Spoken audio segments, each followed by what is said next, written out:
Bulaga. So di ana pud ko dire nagsuot-suot sa akong sitawan.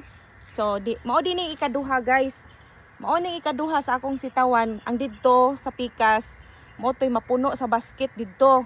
So mao ni akong ikaduha daghan na pud siya bunga.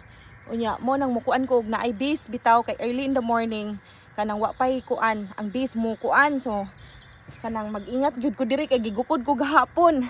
So diri guys, dagko na kayo oh. So it's ready to harvest na pud siya diri So abangan ang aking harvest. So ingani ko diri guys mag-harvest. Magyuko-yuko ra ko diri kay tungod sa kaubos. Giubsan rin na ako kay naamay net good. So ning init na. So karong buntag nindot gyud og mag-harvest ka og buntag kay ngano fresh kaayo ba murag dili pa sakit kaayo sa init.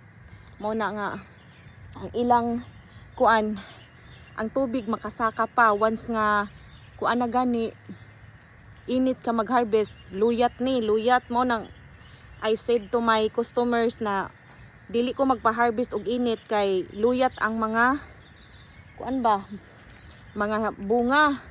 So the perfect time na mag-harvest is early in the morning and evening 6 o'clock without sun. So ingani guys, di apo diri sa ubos ang mga bunga. Oh.